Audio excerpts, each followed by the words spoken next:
Sintayong mulai tengil. Piala AFF dibuat ajang eksperimen.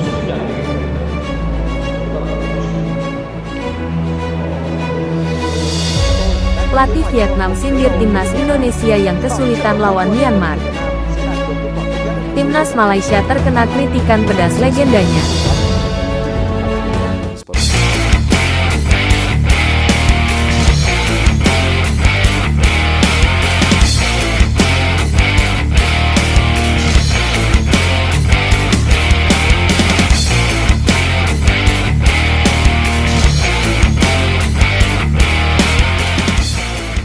Timnas Indonesia sukses mengawali langkah di Piala AFF 2024 dengan kemenangan 1-0 atas Myanmar di Stadion Tuhuna, Senin malam.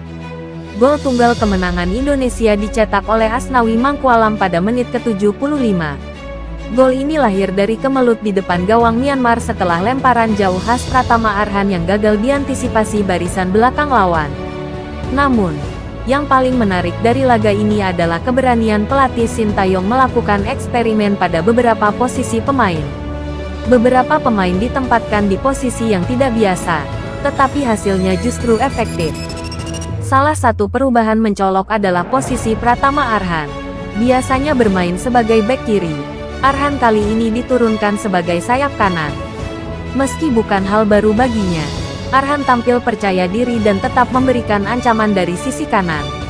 Eksperimen lain terlihat pada Alfrianto Nico, pemain yang umumnya beroperasi sebagai penyerang atau sayap kanan. Kali ini dipasang sebagai sayap kiri.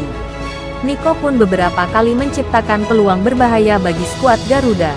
Tidak hanya itu, Doni Tripamungkas yang biasa bermain sebagai bek kiri atau wingback, diposisikan STY sebagai bek tengah. Bersama Kadek Arel dan Muhammad Ferrari, Doni tampil solid dan mampu menahan gempuran serangan Myanmar. Terakhir, posisi Asnawi Mangkualam juga mengalami perubahan. Biasanya bermain sebagai bek kanan, kali ini ia beroperasi sebagai wingback kiri. Meski posisinya berbalik dengan Pratama Arhan, Asnawi tampil gemilang. Pengalamannya bermain sebagai bek kiri di klubnya, Port FC, membuat Asnawi tetap tampil tanpa kendala. Keberanian STY mengutak-atik posisi pemain terbukti efektif.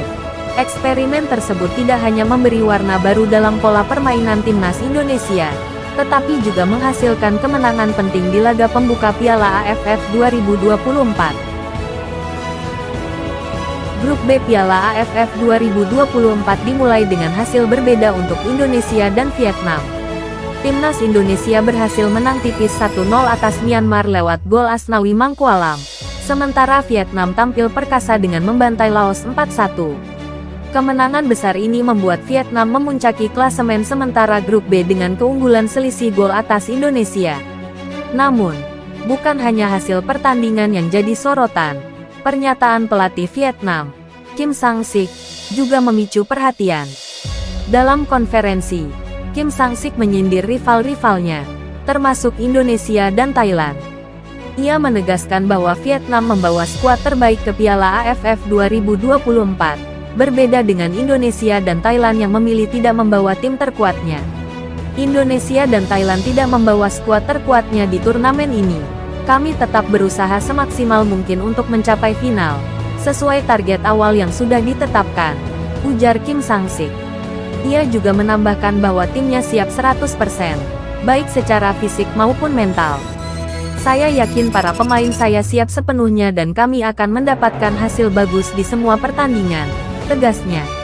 Pernyataan ini dianggap menyindir keputusan Sintayong yang lebih memilih membawa pemain muda ke Piala AFF 2024. Beberapa pemain naturalisasi yang memperkuat Indonesia di kualifikasi Piala Dunia 2026, seperti Jordi Amat dan Sandy Walsh, tidak dibawa. Sin lebih memprioritaskan pemain muda sebagai persiapan untuk SEA Games dan kualifikasi Piala Asia U23 tahun depan. Keputusan STY ini sempat menuai perdebatan, namun target jangka panjang tampaknya jadi prioritas. Dari pemain naturalisasi, hanya Rafael Struijk yang dibawa untuk memperkuat timnas Indonesia di Piala AFF 2024. Laga perdana Malaysia di Piala AFF 2024 berakhir dengan hasil kurang memuaskan. Harimau Malaya hanya mampu bermain imbang 2-2 melawan Kamboja. bahkan sempat tertinggal 1-2. Hasil ini memicu kritik dari mantan pemain timnas Malaysia, Nizarudin Yusof. Nizarudin menilai kualitas skuad Harimau Malaya kali ini berada di bawah standar terbaik. Ia menyoroti stamina dan momentum permainan pemain yang dinilai tidak optimal.